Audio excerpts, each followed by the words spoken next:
Hoy la temática va a ser control de ejecución de obras en madera, un tema que yo personalmente y a nivel profesional creo que es súper importante para que la transición hacia el material madera sea duradero y que realmente vaya a mayores. Y bueno, como comentábamos entre bambalinas con María, realmente teníamos mucho interés en tenerla entre nosotros y bueno, os paso a presentarla. María es arquitecta en Cambium, es especialista en estructuras, en construcción con madera, y esta presentación básicamente se basa en, para garantizar el éxito durante la construcción de un edificio en madera, es importante llevar a cabo un control de obra exhaustivo y comprobar la correcta ejecución de una serie de puntos clave. Durante la presentación será un poco repaso de todos ellos para poder asegurar la funcionalidad y la durabilidad de la estructura de madera. Entonces, nada, os dejo con la presentación con María y espero que os sea de interés. Muchas gracias. María, adelante. Gracias, Jan. Vale, estupendo. Bueno, pues gracias a todos y bienvenidos a este ratito en el que vamos a hablar sobre control de ejecución de obras en madera.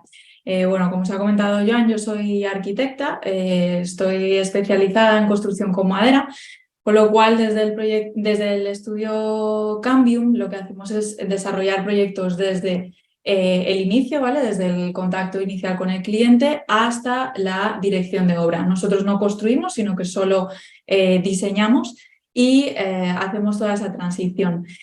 Además de arquitecta en Cambium, yo soy socia de Escuadría, que es una ingeniería especializada en estructuras de madera.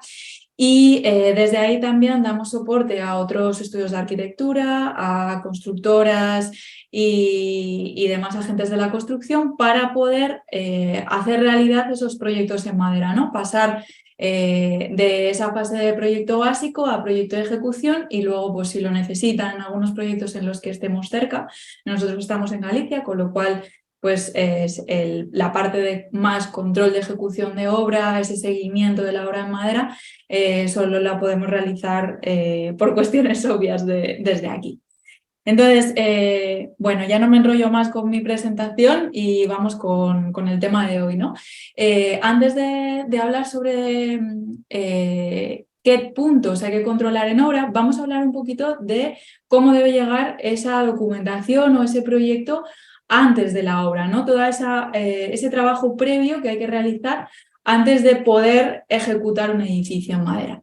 Bueno, pues para eso no nos queda otra que remitirnos al código técnico, ¿vale? El código técnico de la edificación, que lo conocéis todos seguro a estas alturas.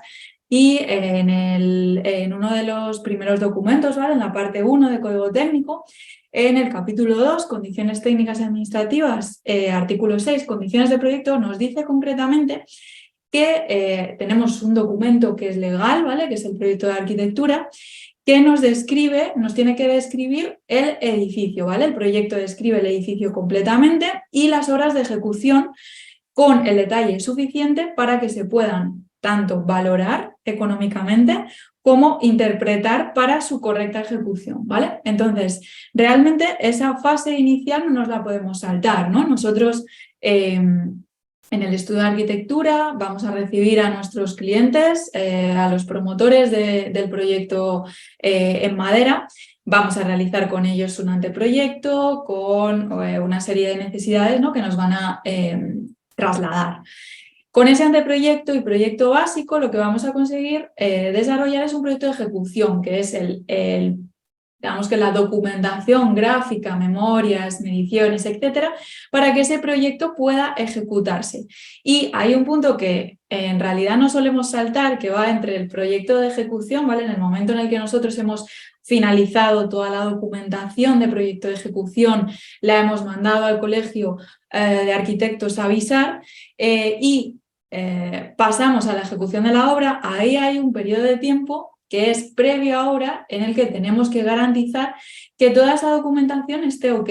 Es decir, que nosotros tengamos toda la documentación suficiente, perfectamente definida para que ese proyecto se pueda ejecutar, ¿vale? Esto es lo ideal. Este es el punto más importante en el que tenemos que incidir porque muchas veces, pues, no nos llega todo tan bien para el momento de ejecutar esa obra, ¿no?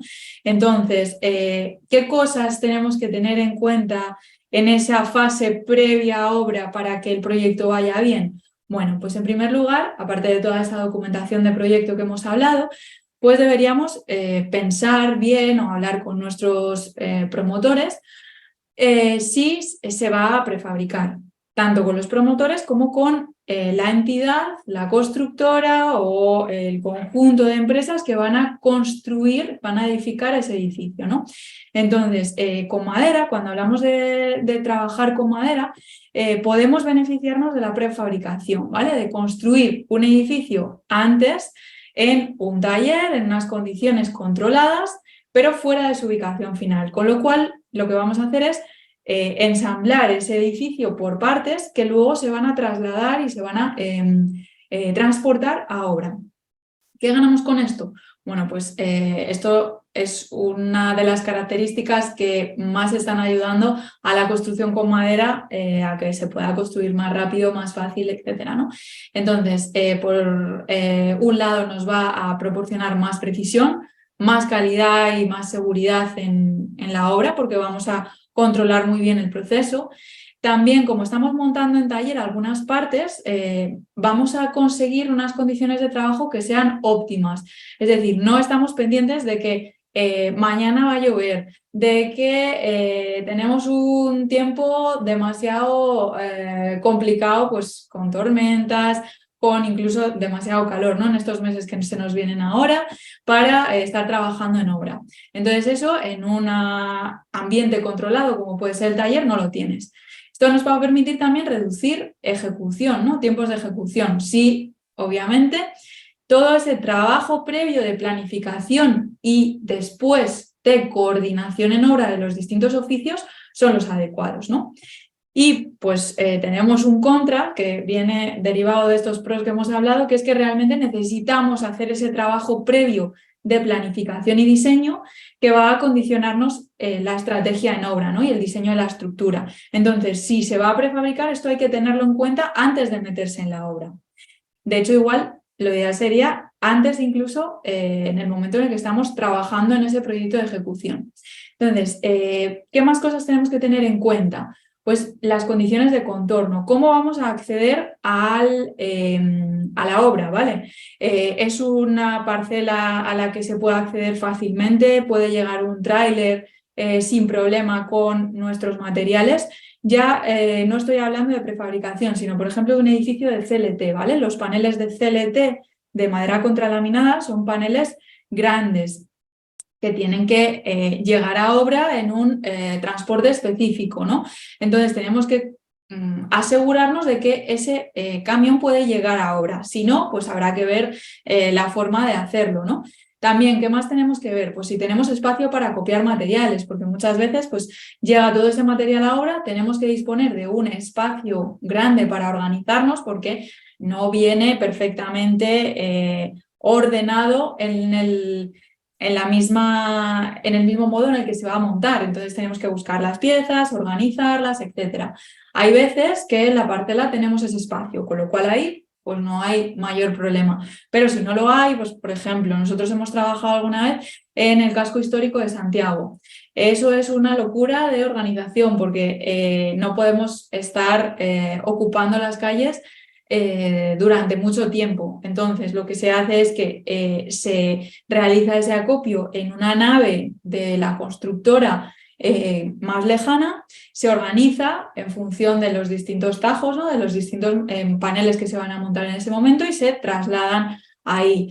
O incluso se puede hablar con el fabricante de los paneles contralaminados que ya te los organicen así en camión. Hay veces que esto no es tan fácil porque dependiendo de los tamaños de los paneles no se pueden llevar de esa forma, ¿no? Ahí entran ya temas también de logística. Entonces todo esto hay que tenerlo en cuenta para que el suministro a obra sea adecuado, ¿no?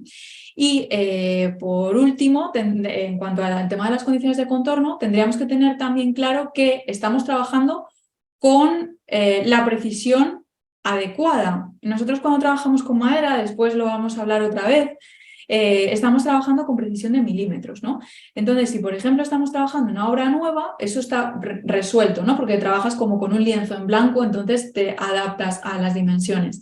Pero si estamos trabajando en una rehabilitación en el que, pues, por ejemplo, se van a mantener los muros o se va a mantener una parte de la estructura existente y esa estructura no es una línea recta como hemos dibujado en el plano o como puede estar dibujada en el proyecto, sino que es un muro que tiene sus entrantes, sus salientes, etcétera, ¿no? Y tenemos que ir muy bien ahí, o incluso va a venir la estructura premontada de taller, se va a mecanizar con un control numérico. Pues ahí tendremos que conseguir realizar un buen levantamiento topográfico de partida para poder trabajar.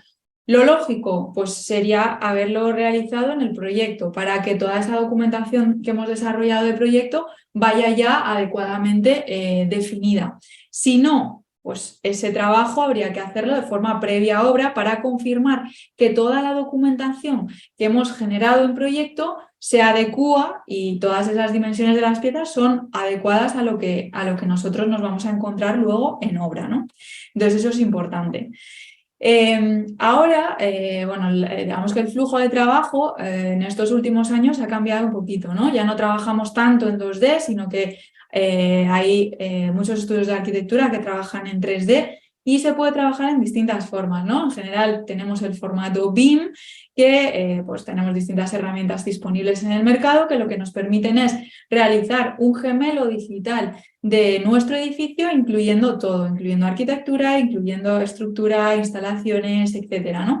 Y en paralelo tenemos, bueno, los que trabajamos con madera, tenemos unas herramientas que nos permiten diseñar, y cuando hablo de diseñar no hablo de calcular, ¿vale? Hablo del diseño de esa estructura que se ha calculado previamente, o sea, del dibujo en 3D de ese gemelo digital, pero enfocado a fabricación. Entonces aquí pues tenemos distintas herramientas. Nosotros, por ejemplo, en Escuadría trabajamos con CADWork.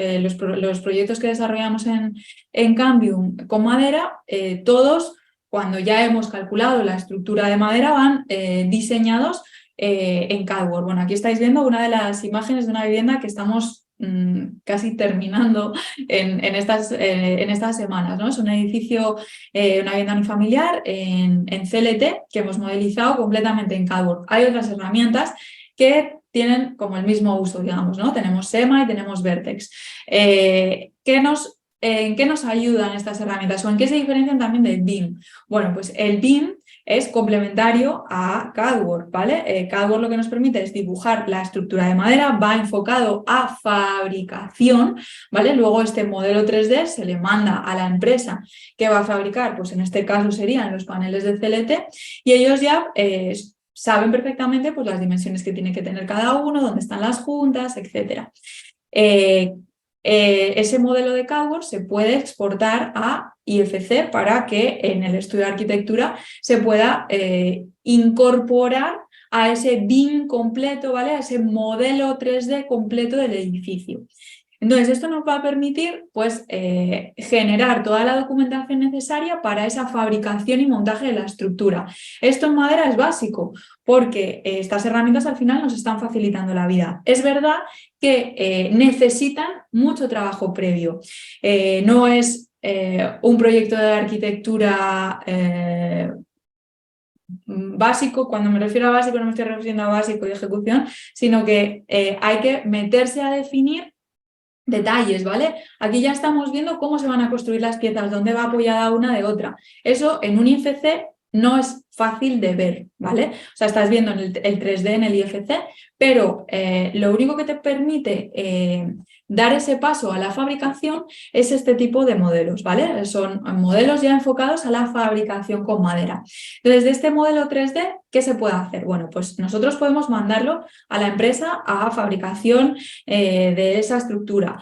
Podemos generar los planos de fabricación de entramados, planos de montaje, planos de replanteo, planos detallados de uniones, ¿no? Todos esos planos son los que luego vamos a necesitar cuando hagamos ese control de obra. porque es ahí donde vamos a verificar pues, que esa sección está ok, la unión que se ha planteado en ese punto está bien porque está definida en ese plano, entonces estoy yo revisando en obra con ese plano en concreto, y todo esto pues, es esencial para sacar el máximo partido de la construcción con madera, ¿no?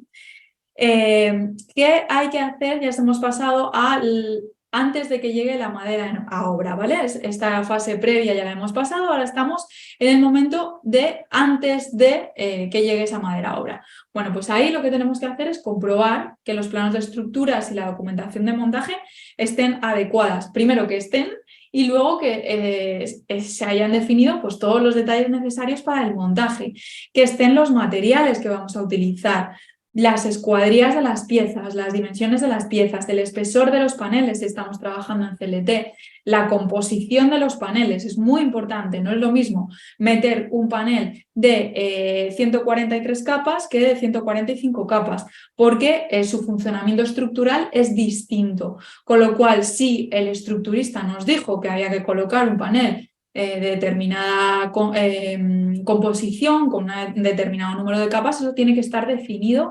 en los planos de montaje. Incluso la dirección a la que tienen que estar colocadas esos paneles, ¿no? Se señala en los planos, pues por ejemplo, la dirección de la fibra de las caras superiores. Y eso, pues hay que verificar que luego en obra llegan los paneles adecuadamente. Pues todas las uniones entre piezas de madera y también es importante la conexión a la cimentación. Antes de que llegue la madera a obra, ya una vez han empezado los trabajos de ejecución en la parcela, es importante comprobar que la base de apoyo de la estructura de madera antes del montaje es la que tiene que ser. Es decir, nosotros cuando llegamos a obra con la madera ya tenemos una base. Esa base puede ser la cimentación, puede ser el forjado de cubierta de planta baja, es decir, nosotros, por ejemplo, en edificios de CLT de varias alturas, ahora se están construyendo pues, en la zona de País Vasco, Navarra, Cataluña, y hay un montón de promociones construyéndose en CLT y construidas en CLT, en las que esa planta baja está construida en hormigón, ¿vale? Esto es muy habitual, tanto por temas de durabilidad como por temas de diferencia de luces, porque tienen distintos usos, ¿no? Pasamos de viviendas en las plantas más altas a locales comerciales, oficinas o zonas más comunes para esa urbanización en plantas bajas que requieren una separación, unas luces mayores de la estructura. Entonces ahí se cambia de sistema constructivo y se ejecuta en hormigón. Entonces, en ese momento, nosotros antes de que lleguen todos esos paneles a obra, que pueden ser de CLT, pueden ser entramado ligero, el sistema da igual, ¿vale? Pero nos va a llegar esa madera a obra. Pues tenemos que garantizar que esa base está adecuadamente dimensionada, ¿vale? Que la geometría encaja. Es decir, que el replanteo se ha hecho adecuadamente. Obviamente esto habría que hacerlo en las fases previas, ¿no? Para tener también margen de maniobra, si hay algún pequeño error, pues que se pueda corregir.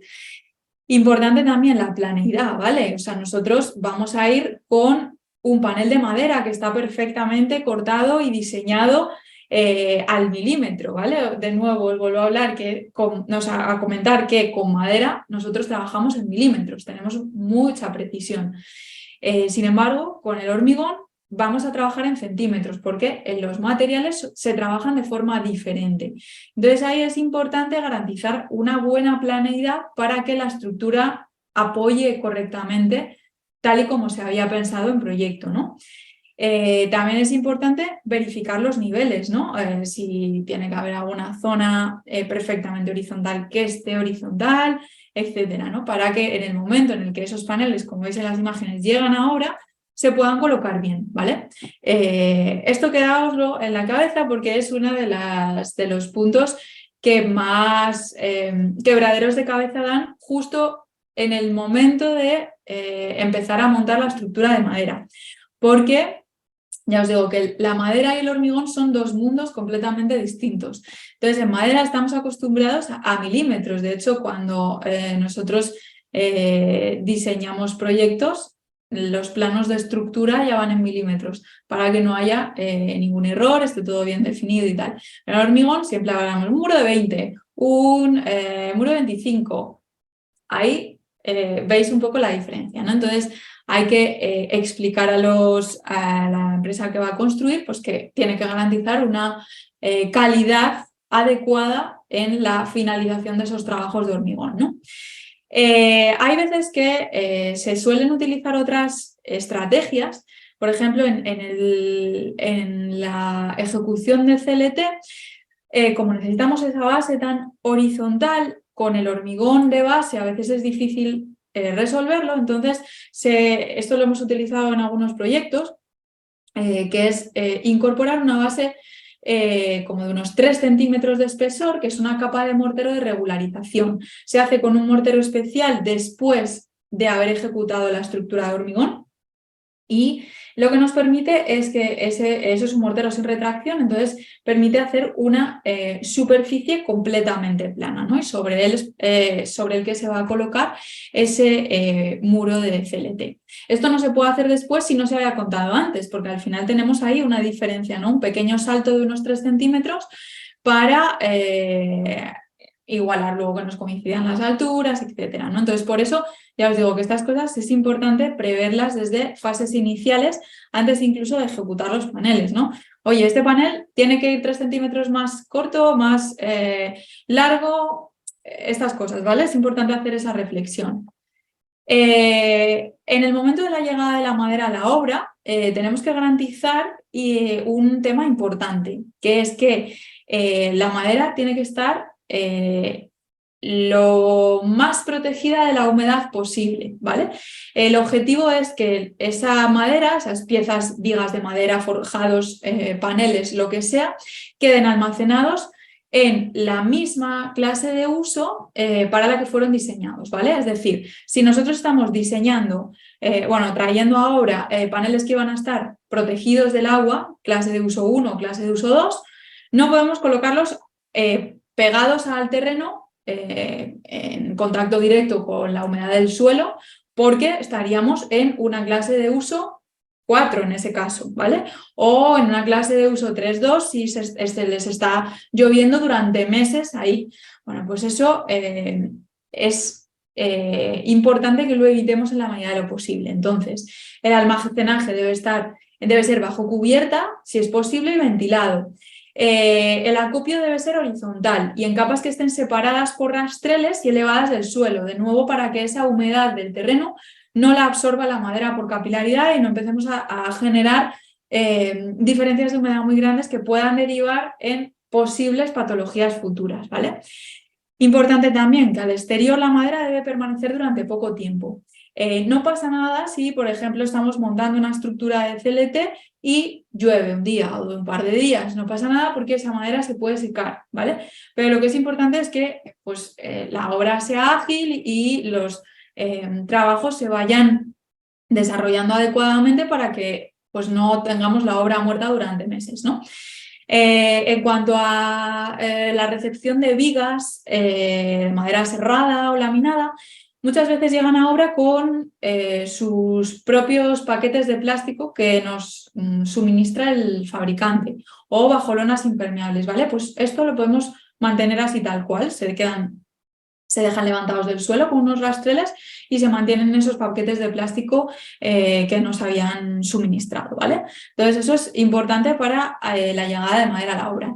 Una vez empiezan a llegar esos paneles a obra o esas vigas de madera, pues si por ejemplo son paneles de CLT, habría que identificar cada panel, verificar que cada panel viene con una etiqueta, que puede ser como esta es del fabricante gallego Silonor, ¿vale? Que nos viene pues, cuántas piezas son, el número de pieza concreto que luego va a ir reflejado en los planos de montaje para que sepamos perfectamente cuál es esa pieza, su espesor, su altura, su longitud, el peso aproximado incluso para luego poder izarla y transportar la obra, ¿no?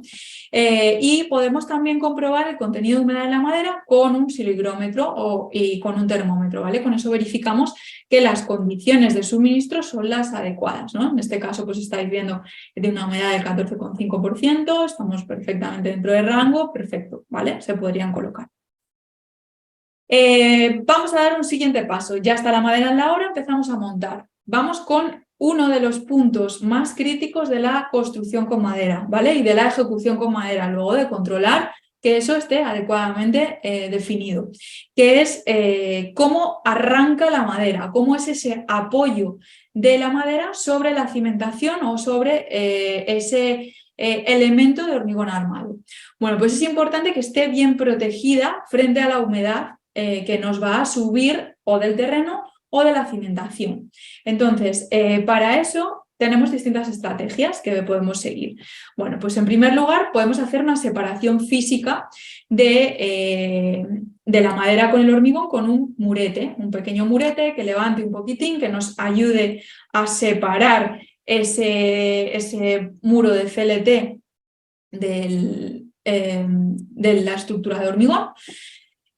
También podemos utilizar una medida adicional, ¿vale? Que se puede, que consiste en meter, intercalar entre ese elemento estructural que puede ser un muro de CLT o un muro de entramado y la base de hormigón, un durmiente de madera durable o tratada, ¿vale? Una madera con una durabilidad mayor que el elemento de la estructura. Esto es también un seguro de vida de que funciona bien, va a funcionar bien con el paso de los años esa estructura. Y luego también se puede impermeabilizar la base del muro, se puede impermeabilizar toda la parte de la cimentación y además podemos meter una banda, esto se suele hacer por ejemplo en paneles de CLT, una banda de impermeabilización que sea transpirable para que permita el secado de la madera, esto siempre es muy importante. Y también láminas de corte de humedad por capilaridad. Ahora vamos a ver algunas imágenes. Bueno, aquí veis algunas de estas estrategias y muchas veces lo que se hacen es combinarlas, ¿vale? Entonces, en este caso, por ejemplo, en esta vivienda en Santiago de los arquitectos Arrocabe, tenéis un murete de hormigón armado. Entre la madera y ese murete se ha intercalado una banda de neopreno que también va a separar esa madera para que no esté en contacto directo con el hormigón, fuente de nuevo de humedad. Se ha intercalado entre el muro de CLT y la banda de neopreno un durmiente continuo de madera de Iroko para una mayor durabilidad. El Iroko es una madera tropical con una durabilidad natural muy elevada. Entonces eso nos va a permitir también pues, otra garantía adicional para que ese detalle esté bien resuelto. Y otra alternativa, pues está, por ejemplo, este edificio, es el edificio de Impulso Verde, que está construido, que acabaron de construirlo hace un par de años en Lugo. Es un panel de CLT, en este caso se ha colocado una lámina impermeable adhesiva por la parte inferior y una cinta de corte de humedad por capilaridad, ¿vale? Y luego ya tenemos pues, la losa de hormigón. Y así se colocan todos los paneles. ¿Cómo podemos...? Hay otras medidas adicionales para proteger esos muros de CLT. Esto en concreto es de CLT porque el CLT generalmente está fabricado con especies de conífera, ¿vale? Puede ser un pino o puede ser un abeto, dependiendo del origen de ese panel de CLT. Y son especies no durables, ¿vale? Por eso es por lo que las tenemos que proteger del agua de lluvia. Además, los paneles de CLT están pensados solo para su uso en clase de uso 1 y 2, es decir, protegidos de la intemperie y directamente del agua de lluvia. Entonces, podemos reforzar ese punto crítico de la estructura, pues bien, dándole una aplicación de un producto insecticida y fungicida, que se lo podemos dar en la parte inferior, ¿no? En ese apoyo del CLT y subirlo pues unos centímetros, como unos 15, 20, 30 centímetros por las caras para proteger adicionalmente. Pues aquí os dejo uno de los productos que se suelen utilizar. O también este producto sellador de testas de Siken, ¿vale? Que también nos valdría para sellar un poco el poro de la madera y que no absorba tan rápido ese agua, ¿no? Pues habéis visto, son medidas distintas para mejorar esa durabilidad. Si no estaban en proyecto y no estaban presupuestadas, pues es complicado incorporarlas. Pero si podéis en obra, es una buena inversión, ¿vale? Porque es un punto que se va a quedar sin tocar porque está muy, bueno, luego queda con las distintas capas de la construcción y no queda accesible, entonces cuantas más medidas pongamos para que no tenga problemas, pues mejor. Vamos a seguir, ¿vale? Ese arranque de muros de cimentación. ¿Qué más hay que comprobar en obra? Bueno, aparte de esa corte de humedad por capilaridad, ¿vale? Aquí esto es un edificio de entramado que se está montando, son las primeras fases de ese montaje. Aquí se ha optado por un durmiente, en este caso de madera tratada, de pino tratado para clase de uso 4, en lugar de una madera durable como podía ser el Iroko que hemos visto antes, o un IP. Y entre esa madera y ese muro de hormigón se ha colocado una cinta específica de corte de humedad por capilaridad, ¿vale? Eso está, bueno, interesante y está bien resuelto. Entonces, ¿qué más podemos revisar? Bueno, pues tenemos que revisar la conexión, ¿vale? La conexión estructural de ese durmiente, porque ese durmiente es parte de la estructura. Pues hay que comprobar la conexión acortante. ¿Qué tipo de conector? Pues si es un tornillo directo, una fijación mecánica al hormigón, o si es un taco mecánico, taco químico, o si es un angular, ¿vale? Esto tendría que venir definido en el proyecto de estructuras. También la pauta de fijación, ¿vale? Cada cuándo van a estar colocados esas fijaciones. Todo esto nos lo va a decir de nuevo, pues ese plano de estructuras que tendríamos que haber visto. Aquí veis distintas conexiones, ¿vale? Estas son angulares de cortante, por ejemplo, en CLT, ¿vale? Son distintos a los angulares de tracción que veremos después. Y los angulares de cortante, por ejemplo, se utilizan mucho tanto en entramado ligero como en CLT. Y en entramado ligero pues se pueden utilizar tirafondos o placas para fuerzas de corte que nos unan ese muro de entramado directamente a ese durmiente inferior, ¿vale? Dependiendo pues del cálculo estructural, del tipo de proyecto, vamos a tener una unión u otra. Pero esa unión debe estar bien definida y nosotros tenemos que comprobar que en obra luego se ejecute con los materiales y se coloquen esas uniones a las distancias que hemos comentado. Aquí veis un ejemplo, ¿vale? De esas conexiones de cortante, pues en el plano nos tiene que venir que esas uniones están, pues por ejemplo en este caso, cada menos de 1,5 metros y que tienen esta pauta de fijación y que es ese tipo de conector, ¿vale? Que tiene que venir pues bien definidito en los planos de estructura. Pues eso es importante controlarlo. Por otro lado tenemos las conexiones de tracción, ¿vale? Estos son, dependiendo del tipo del cálculo estructural, nos van a salir unos determinados conexiones de tracción que tienen esta pinta, ¿vale? Son un poquito más largas que los conectores angulares y van colocados en ciertos puntos que nos lo van a tener que definir también el cálculo estructural. Entonces, bueno, aquí veis en el muro de entramado ligero que pueden ir dentro o fuera del muro dependiendo de cómo esté construido y en el CLT pues van en general por fuera porque por dentro del muro pues no se pueden colocar, ¿vale? El arranque desde cimentación pues es una placa metálica con clavos o tirafondos al panel o al entramado y luego van fijados con un anclaje químico al hormigón, ¿vale? Con una varilla roscada que va embutida en ese hormigón. ¿Qué debemos nosotros comprobar en ese control de obra? Bueno, pues en primer lugar el tipo de conector o fijación, la pauta de fijación, porque puede tener una pauta de fijación parcial o total, dependiendo del tipo de conector, y la posición, ¿vale? ¿Dónde están colocadas en la planta? Todo esto, obviamente, debería ir de nuevo en los planos de ejecución, ¿no? Por eso tan importante es este tema. En entramado ligero hay una comprobación importante que hay veces que se nos olvida, que es la conexión entre esos tableros estructurales y el entramado de madera. Entonces ahí hay que comprobar el tipo de tablero, ¿vale? Si es un OSB, un contrachapado o un tablero Superpan. El tipo de conector y la pauta de fijación. Aquí estáis viendo pues, que están colocados esos tirafondos cada 10 centímetros, ¿vale? Dependiendo del tipo de panel, o aquí cada, si lo veo bien, 20, ¿vale? 20 centímetros. Dependiendo eso también tendría que venir en los planos de estructura. Entonces nos viene el tipo de conector, si es un clavo, un tirafondo, una grapa. No nos vale cualquiera, ¿vale? Tiene que ser el que nos pone en el plano de estructuras.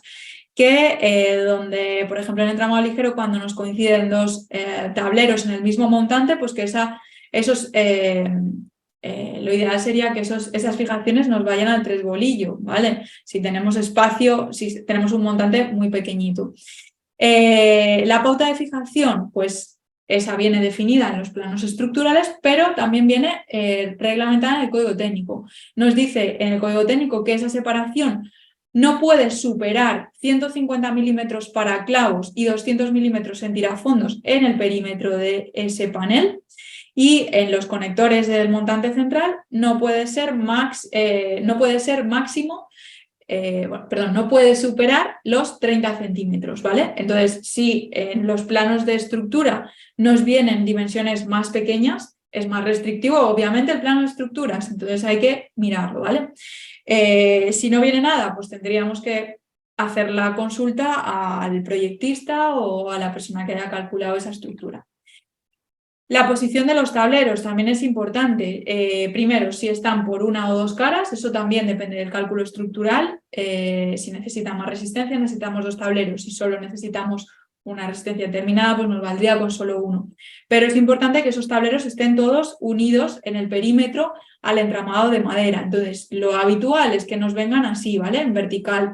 Pero hay veces que nos vienen en horizontal. Si vienen en este caso, tendrían que llevar obligatoriamente unas cadenetas, unas piezas de madera auxiliares entre montantes para poder fijar todo el perímetro del tablero en los muros diafragma. Luego, pues todo tipo de uniones, ¿vale? Tenemos que comprobarlas para que se adecue lo que estamos ejecutando en obra a lo que está previsto en el cálculo estructural. Pues, por ejemplo, las conexiones entre muros y forjados adyacentes, ¿vale? Entre paneles de muro o paneles de forjado. Pues ahí hay que ver el tipo de conexión.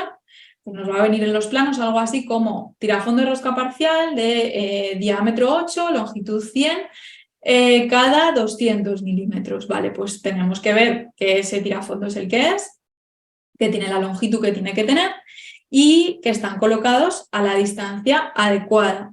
Si tenemos lengüetas, pues que esa lengüeta tenga esa dimensión. Si hemos optado por otro tipo de fijación, como pueden ser tirafondos cruzados, pues ahí también en los planos de estructura nos tiene que venir la pauta de fijación, el tipo de conexión, ¿vale? Pareja de tirafondo, rosca completa, diámetro 7, todo esto viene que venir en los planos de estructura y eso es lo que nosotros vamos a comprobar, porque si esa unión está incorrectamente colocada o no se han colocado los tirafondos que se deberían, pues podríamos tener problemas de ejecución, problemas de flecha, etc. Lo que os comentaba de las lengüetas, bueno, aquí veis una imagen, ¿vale? De uno de los planos en los que esa unión entre paneles de CLT se ha hecho con una lengüeta. Bueno, pues también se define el ancho de la lengüeta y se definen también las pautas de fijación. Entre muros de entramado, pues dependiendo del tipo de... si viene con un tablero, si viene con dos, pues el proyectista, el calculista de estructuras nos ha definido cómo tiene que ser esa unión. Pues tenemos que verificar que está correcta, ¿vale? Que es ese tornillo, que tiene la longitud adecuada para que llegue a esas piezas y que está colocado en la pauta adecuada. Es un poco siempre las mismas comprobaciones, ¿vale? Pero tenemos que verlas porque es importante en obra verificar que está ok colocado, ¿no? En los apoyos de vigas sobre muros, lo mismo, tipo de conexión, pauta de fijación y la posición, si procede, obviamente también las vigas pues que tengan las dimensiones adecuadas, que estén en la posición correcta, que no les vayamos a hacer un agujero en el medio, etcétera, ¿vale? Todas esas cosas hay que consultarlas con el estructurista o con el proyectista porque hay veces que pues, esa viga está pensada para un determinado tipo de fijación, un cálculo estructural concreto, etc. La conexión del muro al forjado, esto sería solo en CLT, pues normalmente se mete un tornillo para fijar ese forjado al muro. ¿Qué hay que verificar? Pues la distancia a la que están colocados esos tirafondos, el tipo de tirafondo y la posición, ¿vale? Que nos esté uniendo realmente esos tableros. Luego hay que ver también las conexiones entre las distintas plantas. Hemos visto las conexiones en la cimentación, o sea, en el arranque de ese muro de madera en la parte de abajo, y ahora hay que ir conectando planta por planta. Si tenemos un edificio en planta baja, esta comprobación no hace falta hacerla, pero si tenemos edificios de varias plantas, pues hay que comprobar. Hay que comprobar que las conexiones de tracción estén y que las de cortante estén. Las de tracción, ¿cómo son? ¿Os acordáis de las de planta baja, que eran como unos hold downs o angulares de tracción? Pues en este caso pueden ser los mismos hold down angulares de tracción que conectan dos plantas, o puede ser una chapa perforada que una los elementos de la planta de abajo con la de arriba para que la transmisión de esfuerzos sea correcta, que estén bien alineados, que tengan el tipo de conexión que se ha definido y las pautas de fijación adecuadas y la separación correcta. Entonces, bueno, aquí veis distintas opciones. Esto es un muro de entramado fijado a un forjado en el que se está mirando aquí la distancia que hay entre esas fijaciones, ¿no? Que nos van a asegurar que esa transmisión del esfuerzo cortante se hace adecuadamente. En conexiones de tracción, pues aquí veis otro muro de entramado en las que esas conexiones de tracción están por fuera del muro. En la misma obra, en algunos puntos no se podía acceder por el exterior y entonces había que hacer esa conexión de planta alta-baja, ¿vale? Con unos angulares de hold down, ¿vale? Este es el de arriba y este es el de abajo, que están conectados con una barra roscada. De esa forma se transmite ese esfuerzo de tracción de una planta a la otra hacia la cimentación, ¿vale? En el CLT las soluciones son equivalentes, ¿vale? La podemos resolver con los hold down, ¿vale? Aquí estáis viendo los de la cimentación y aquí los de la planta alta, que van a conectar con la planta de arriba, entonces atraviesan el forjado, ¿no? Aquí estáis viendo el angular de tracción o hold down de la parte inferior y nos faltaría, bueno, si tuviésemos visión de rayos X veríamos como el de arriba, ¿no? Pero realmente pues sería algo de este estilo. Y si optamos por placas por el exterior, porque bien pues no queremos optar por los interiores o esos paneles van a quedar vistos, pues las uniones se hacen por fuera. ¿Por fuera cómo? Pues con esas placas de tracción que van fijadas al muro de arriba y al muro de abajo. Tiene que venir definida qué tipo de placa de tracción, la dimensión y la pauta de fijación, ¿vale? Eso es lo que vamos a verificar luego en obra, que están bien colocadas. Se verifica su posición, se verifica el tipo de unión, etc. Y una vez tenemos montada la estructura de madera, vamos a la envolvente, que también es muy importante, ¿vale? En la envolvente, cosas básicas que hay que tener en cuenta. Pues si hay láminas impermeables, ¿vale? Láminas impermeables transpirables, tenemos que fijarnos en que realmente sean transpirables, que permitan la salida o la difusión del vapor a través de sí. Entonces, tenemos que verificar cuál es la que venía en proyecto, qué tipo de lámina era. Si no está definido, tendríamos que verificarlo con el calculista, en este caso no con el calculista, sería con el proyectista, ¿vale? Con la persona que haya hecho ese cálculo hidrotérmico. Entonces, ahí, ¿qué habría que ver? Bueno, pues lo ideal sería que nos viniese el valor de SD, ¿vale? O el factor de mu. Eso nos va a decir cuánto de transpirable es nuestra lámina. Si viene especificada una lámina con una marca comercial, pues podríamos ir a su ficha técnica a verificar que esa lámina tiene un SD determinado, pues un 0,02 metros. Vale, pues si esa por lo que sea no podemos encontrarla en obra y tenemos que sustituirla, pues que la que se sustituya tenga las mismas características. Debe ser impermeable y debe ser transpirable. Si se había escogido una lámina que también, además de ser transpirable e impermeable, tuviese resistencia a los rayos ultravioleta, pues también la que coloquemos en obra tiene que tenerlos, ¿vale? Importante, pues que su posición sea en la cara exterior, ¿vale? Porque protege del agua de lluvia, y en la cara fría del muro, pero importante esa transpirabilidad. Entonces se ven esos valores pues en las fichas técnicas, ¿no? En cualquier fabricante de láminas o suministrador de láminas impermeables transpirables nos va a dar esos valores en ficha técnica. Entonces lo importante es buscar ese valor de SD para confirmar que la impermeabilidad y el factor de difusión del vapor, ese valor de SD o de mu, son los adecuados. En las láminas control de vapor, que son las que se colocan al interior del edificio, en la cara caliente del muro, para regular la cantidad de vapor de agua que va a atravesar nuestro cerramiento para que no haya condensaciones, pues ahí que tenemos que mirar, pues esto es importante que venga definido en proyecto, si es necesaria, si no es necesaria, qué SD lleva, qué mu lleva. Si no, en obra no tenéis esa documentación, tendréis que consultarlo. y aquí hay infinidad de láminas, ¿vale? Hay láminas que tienen, yo las llamo siempre control de vapor, ¿vale? Hay gente que las llama algunas barrera de vapor y tal. Realmente lo correcto sería llamarlas láminas control de vapor a todas. Cuando hablamos de láminas control de vapor tendríamos que decir qué mu o qué SD tienes, es un valor bajo, es un valor alto o incluso que sean láminas de control de vapor con un SD variable. Eso es importante definirlo, ¿vale? Para que luego en obra pues, la que se coloque sea la adecuada. Entonces, bueno, pues aquí veis distintas láminas control de vapor en el mercado. Es importante que verifiquemos que la que hemos colocado tiene las prestaciones que necesitamos para esa obra.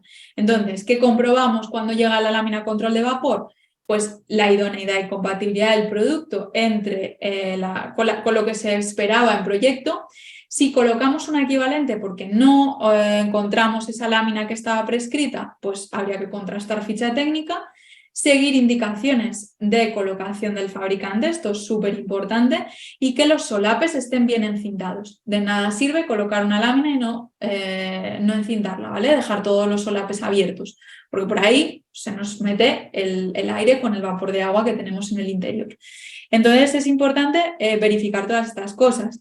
Verificar también que las cintas que se van a utilizar en obra para estas cosas son adecuadas, ¿vale? Son válidas para esas láminas, nos funcionan para justo la función que estamos buscando. Si vamos a encintar una lámina control de vapor, tienen que funcionar para eso, ¿vale? Si vamos a encintar una lámina impermeable para fachada, pues también tienen que valernos para exterior. Entonces ahí no nos vale cualquier cinta para todo, sino que ahí tenemos que ver la ficha técnica y evaluar qué nos vale para eso. En cuanto a aislamientos, ¿qué es lo que tenemos que ver? Bueno, pues nosotros cuando trabajamos con un edificio en madera, hay veces que, bueno, es importante también definir el tipo de aislamiento que colocamos. En madera, cuando trabajamos con edificios en madera, es muy importante permitir la difusión del vapor de agua, es decir, colocar materiales que transpiren. Entonces, mi consejo siempre es evitar en la medida de lo posible XPS y materiales plásticos que no permitan esa difusión del vapor, ¿vale? Por ejemplo, en aislamientos, ya os digo, hablo del XPS, se utiliza en algunos proyectos, en determinadas situaciones es necesario utilizarlo y hay que utilizarlo, pero hay que saber exactamente dónde, ¿vale? Pero en general, como recomendación así genérica para los proyectos en madera, en la medida de lo posible, utilizad materiales que permitan la difusión del vapor. ¿Cuáles son esos materiales? Lana de roca, lana de vidrio, la fibra de madera también, el EPS, ¿vale? Que no es lo mismo que el XPS, poliestireno extruido XPS, poliestireno expandido EPS. El que permite la difusión del vapor es el EPS. Entonces, es importante pues, verificar que el aislamiento que nos van a suministrar en obra tiene la misma conductividad térmica, el valor lambda que tenía en proyecto, y que el factor de resistencia a la difusión del vapor de agua, el SD o el mu, también son adecuados, ¿no? Para saber que estamos colocando el material correcto. Seguir indicaciones de colocación de fabricante y luego, pues por ejemplo, si estáis trabajando con celulosa insuflada o con EPS insuflado o con fibra de madera insuflada, es importante que solicitéis una ficha al instalador de que os garantiza la densidad de instalación, ¿vale? Porque nosotros estamos insuflando las máquinas, como veis aquí en esta imagen, no sabemos cuánto aislamiento nos está entrando. Entonces tenemos que ver pues, cuánto nos cabe y para eso solo nos vale con esa ficha del instalador. Y ya por último acabamos con una reflexión, ¿vale? Es importante que tengáis en cuenta que el control de obra, un buen control de obra parte de un buen proyecto. Si el proyecto está bien definido, si hemos hecho todo el trabajo previo de definición de detalles, de elementos constructivos, de sistemas constructivos, de estratigrafías, la labor o nuestra labor como técnicos en la dirección facultativa, bien seamos arquitectos, bien seamos aparejadores, va a ser mucho más fácil porque toda esa documentación ya la tenemos. Entonces vamos a tener que verificar, no vamos a tomar decisiones en obra, no vamos a improvisar, ¿vale? La improvisación en obra está absolutamente desaconsejada. Entonces es importante hacer toda esa fase previa, ¿no? Bueno, aquí estáis viendo unas imágenes de una obra que ejecutamos en Santiago, es en entramado ligero, íntegramente en madera, está certificada Passive House y veis el trabajo previo, ¿no? Todo este modelo 3D, con toda la documentación, estructuras, todo bien definido, todos los materiales, todo, y luego pues la obra se ejecuta acorde a ese proyecto, ¿no? Esa es un poco la clave de ese control de ejecución. Entonces con esto pues terminamos. Gracias a todos por este ratito y espero que os sirva de ayuda y sobre todo os ayude también en vuestras obras en madera. Muy bien, María. Excelente presentación.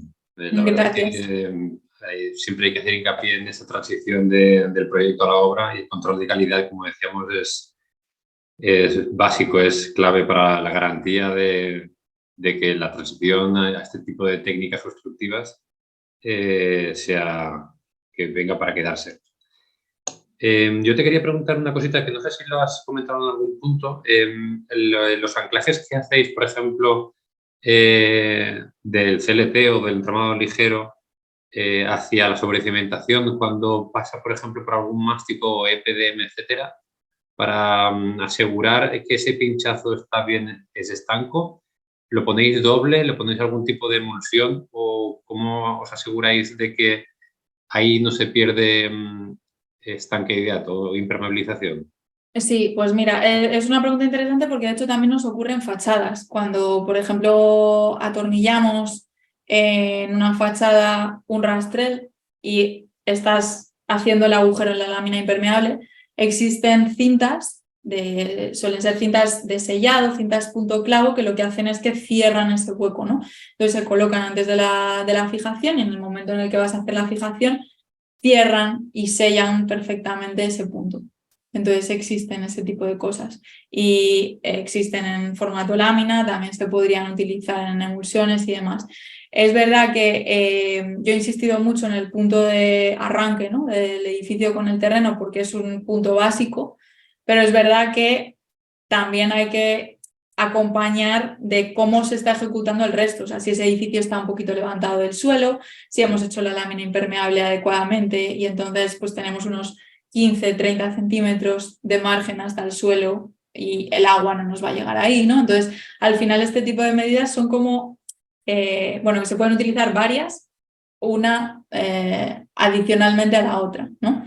Entonces, realmente en ese punto si todo lo hemos hecho bien, es complicado que nos llegue agua. Claro. Vale, genial. Nada, para acabar, sí que te quería preguntar, como solemos hacer con el resto de compañeros y compañeras, si nos puedes ofrecer 2 referencias bibliográficas que creas que estén un poco alineadas o que tengan relación con la presentación y que luego, pues, a la hora de si vamos a insertar esta píldora informativa en alguna formación, que sirva también como documentación de referencia bibliográfica. Vale, genial. Pues mira, sí, de temas de control de ejecución en obra existe un documento que es de aplicación de código técnico, que fueron unas guías que se editaron hace bastante tiempo de construcción con madera, pero que son una base importante para saber un poquito qué es lo que hay que controlar en cada punto, ¿no? Como una serie de pasos que habría que seguir que están muy bien para controlar, que es el capítulo 5 de la guía, lo podemos dejar igual debajo en la presentación o lo que sea, es de ejecución, control y mantenimiento en madera, que son de Confemadera.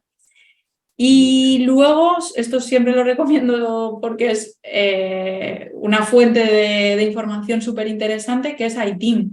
Seguro que lo conocéis. Entonces, en iTeam podéis encontrar un montón de pliegos de condiciones. Ahí, dependiendo del elemento de madera que sea, también nos va a dar pautas de cómo se ejecutan y qué cosas tenemos que controlar. Es lo que se pide en ejecución para luego nosotros pues, poder controlarlo. Estupendo, María. Pues Muy nada, bien. de nuevo agradecerte tu presencia aquí y nada, dar continuidad a nuestra colaboración con la Cátedra de Madera. Así que nada, muchísimas gracias y hasta pronto. Gracias a vosotros. Chao, chao.